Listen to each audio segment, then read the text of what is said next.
All right, so I've had a request from Kelly's daughter. She was asking a few weeks ago about fish hooking, specifically how to rip someone's nose off.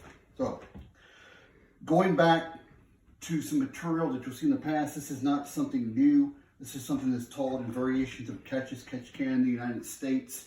Fish hooking, in particular ripping. It's also taught in rough and tumble, which was a kind of pancration of sorts, more like street fighting or gutter fighting, World War II style. There's probably a better analogy going back into the 1700s, and it's documented, particularly in the South, but I'm sure rough and tumble or variations of that was fought elsewhere too in the United States, and of course, you know, across the world, because there's immigrants coming into the United States. You'll see in some block drawings from the 1800s posted by Ed Calderon, Ed's Manifesto, samurai practicing ripping arts too, ripping a guy's face off. Although it's highly elaborate, the idea is still there. So there is a background to the material itself. The fish hooking I'm going to show from the mouth is something that my dad showed me in his background, and I've actually, when I was a kid, I saw an incident where he used it. It does work. I fish hooked before. I've had one incident where we're doing some combatives, or actually Brazilian Jiu-Jitsu, and I had my hips over hips, and we were supposed to be doing a small joint lock, so I was going in for a rear naked choke. I did a small joint lock on my fingers and started breaking my fingers, and I actually pinned his hips and fish hooked and started peeling his nose off. And he decided to tap and release my fingers. So it does work. The only time I've actually fish hooked as far as in fighting goes was a Bujinkan technique, or which is Bujinkan or ninjutsu. That was a thumb strikes into the inner eye sockets and started pulling their eyes out on a couple of different occasions. Those are really mixed techniques. Mixed meaning your results may or may not be what you expect them to be, and understand that these techniques are mainly techniques. So there's probably better techniques for dealing with an assailant or dealing with a problem. It doesn't necessarily, especially if it's somebody that doesn't need to be seriously disfigured or injured, because these are disfiguring and injuring techniques. This is something that's going to be permanent. So having said that, let's get into the actual technique itself. If I were going to break the guy's nose, we're coming in, palm strike with the palm here, bone. I know I can break ice, so I know I can break nose.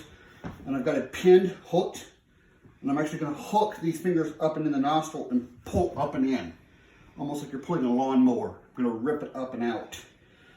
Fish hook here, you want to be careful not to be bit.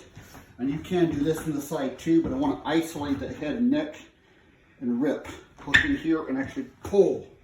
So you're going to pull and rip everything up and out. But you want to be careful not to be bit. So once you get your fingers in, if I actually lodge them in, I'm ripping from then and there. So I'm not waiting. You'll see a variation of the technique actually taught in the gangs of New York. One of the early scenes with Leonardo DiCaprio. Again, break the nose, fish hook from there. Eye strikes. Thumb strike to the inside so we don't slide off the bone. We go in near the nostrils, slide, hook up and in, and pull out. You're actually going to pull the eyes out. The variation I did was ninjutsu, but I've also been shown this, and that's from catch as catch can, or variation of that. And you can do it from different angles. The strikes I did was one, I was ambushed from the side by a guy about 100 pounds larger than me. Drove in, snapped his head back, his counter ambush, and then from there we'll do some other techniques.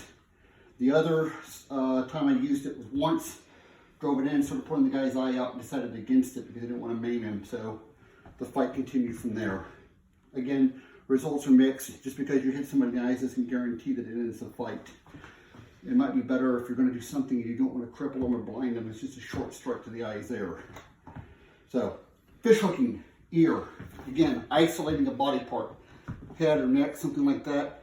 Hook and pull in, or hook and pull out, depending on position. So we could do it from here, hips over hips. There's your mounted position there. Clearing arms. Drive in, drive your eyes, thumbs in the eye socket. You can even slam his head off the floor.